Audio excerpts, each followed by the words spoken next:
Everyone, welcome back on camo physical world. तो CBSE ने आपका 30% सिलेबस जो है वो रिड्यूस कर दिया है क्लास 10, क्लास 12, 9th और 11th चारों क्लासेस का। तो किस तरह से सिलेबस रिड्यूस हुआ है, क्या स्ट्रैटेजीज हमें अडॉप्ट करनी चाहिए, चलिए देख लेते हैं। देखिए, सबसे पहले हमें पता है कि भाई केमिस्ट्री साइंस में जो है वो 5 यूनिट्स हैं। 5 यूनिट्स हम पढ़ते हैं, जहाँ सबसे पहला यूनिट जो है chemical substances, nature and behaviour. तो जो ये पहला यूनिट है, यही यूनिट जो है केमिस्ट्री का है। और इस यूनिट में कितने चैप्टर्स है बेटा? 5 चैप्टर हैं। देखिए, केमिस्ट्री का सिलेबस जो है क्लास 10 साइंस का, वो मैं डिस्कस कर चुकी हूँ। आई गेस मेरा दूसरा वीडियो है, आप देख लीजिएगा, मैं डिस्क्रिप्शन बॉक्स में लिंक उसका डाल दूंगी। तो मैं ऑलरेडी सिलेबस पहले कैसा था ये मैं डिस्कस कर चुकी हूँ बेटा पहले।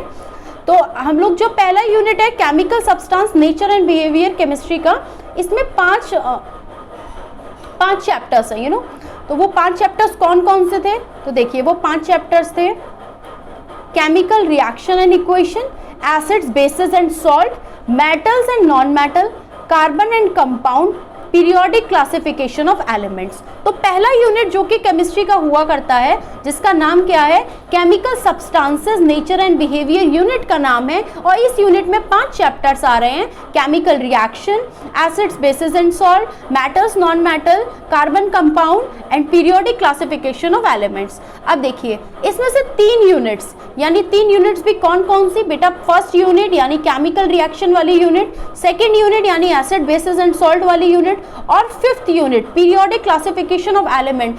इन 3 यूनिट से सीबीएसई ने कुछ भी नहीं छुआ है, मतलब कोई भी पोर्शन इससे रिड्यूस नहीं हुआ है, कोई पोर्शन इससे डिलीट नहीं हुआ है। ये इनका जो सिलेबस है वो एज इट इज है, वो हमें पूरा का पूरा जो है स्टडी करना है। जितना सिलेबस पिछली साल था उतना ही सिलेबस इस साल है, ये हमें पूरा का पूरा स्टडी करना है। सीबीएसई ने जो चेंजेस किए हैं वो करे हैं इन दोनों यूनिट में, मेटल्स और नॉन मेटल्स में और कार्बन और कंपाउंड में। अब सीबीएसई के ये चेंज करने का कारण भी ये हो सकता है क्योंकि यही 2 यूनिट जो थी वो थोड़ी सी कॉम्प्लेक्स और सबसे बड़ी यूनिट थी, ठीक है। अब वो चेंजेस क्या क्या हैं हम ये देख लेते हैं।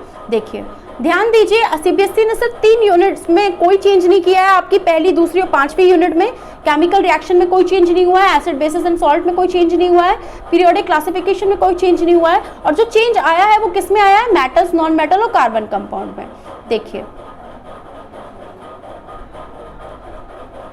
देखिए, ये आपका है डिलीटेड पोर्शन, मतलब कितना पोर्शन है जो कि सीबीएसई ने डिलीट कर दिया इन दोनों चैप्टर्स में से, वो देख लेते हैं।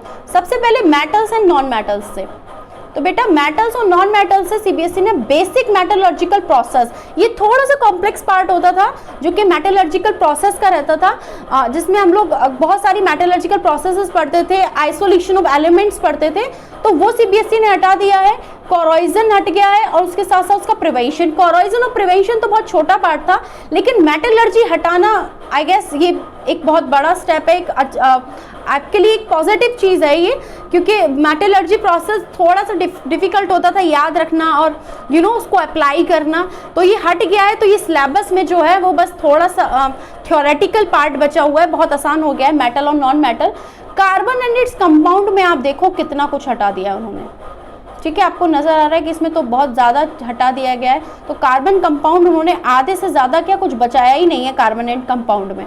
देखिए, कार्बन एंड कंपाउंड में उन्होंने नोमेनक्लेचर हटा दिया है, ठीक है। उसके साथ साथ सैचुरेटेड हाइड्रोकार्बन, अनसैचुरेटेड हाइड्रोकार्बन हटा दिए हैं, केमिकल प्रॉपर्टीज़ हटा दी हैं कार्बन की, इथेनॉल और इथेनोइक एसिड के बारे में हटा दिया है, सोप एंड डिटर्जेंट के बारे में बता दिया है। तो कार्बन एंड इट्स कंपाउंड इतना सिलेबस कम करने पर आपके लिए बहुत बड़ी हेल्प हो गई है साइंस में अच्छा स्कोर करने के लिए with the help of chemistry, क्योंकि अब केमिस्ट्री में जितना पोर्शन बचा है वो सिर्फ थ्योरेटिकल पार्ट बचा है, जिसको याद करना, जिसको अप्लाई करना और आंसर्स में उसको अप्लाई करना बहुत आसान हो जाएगा आपके लिए।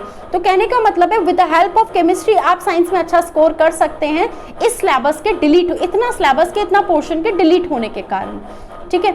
अब देखिए, फाइनल हमको क्या पढ़ना है? मेटल नॉन मेटल में बेटा हमें सिर्फ अब प्रॉपर्टीज पढ़नी है मेटल नॉन मेटल की, हमें रिएक्टिविटी सीरीज पढ़नी है, हमें आयनिक कंपाउंड्स का फॉर्मेशन करना है। देखिए सिर्फ यहाँ पे आपके सामने 3 टॉपिक्स बचे हैं। वहीं हम लोग बात करें कार्बन एंड इट्स कंपाउंड की, तो वहाँ हमें कोवेलेंट बॉन्डिंग डिस्कस करनी है, वर्सेटाइल नेचर के बारे में पढ़ना है और होमोलॉगस। यहाँ सिर्फ 3 टॉपिक बचे। तो ये 2 चैप्टर जो कि लास्ट ईयर तक बहुत बड़े चैप्टर्स हुआ करते थे, थोड़े से कॉम्प्लेक्स हुआ करते थे, उनको आपने सीबीएसई ने बहुत ही बिल्कुल खाली कर दिया है, हलवा कर दिया आपके लिए सिलेबस जो है। अब आप लोग अगर इसे भी नहीं कर पाए तो इससे ज़्यादा कुछ नहीं हो सकता, बहुत आसान हो गया है। अब साइंस में स्कोर करना आपके लिए आसान है with the help of chemistry, क्योंकि केमिस्ट्री का जो पोर्शन जितना रिमूव किया गया है उससे आपके लिए केमिस्ट्री का सिलेबस जो है वो बहुत ईजी हो गया है। So this was all about the today's video. अगर आपको आज का वीडियो अच्छा लगा हो so please like share and subscribe. Thank you for watching.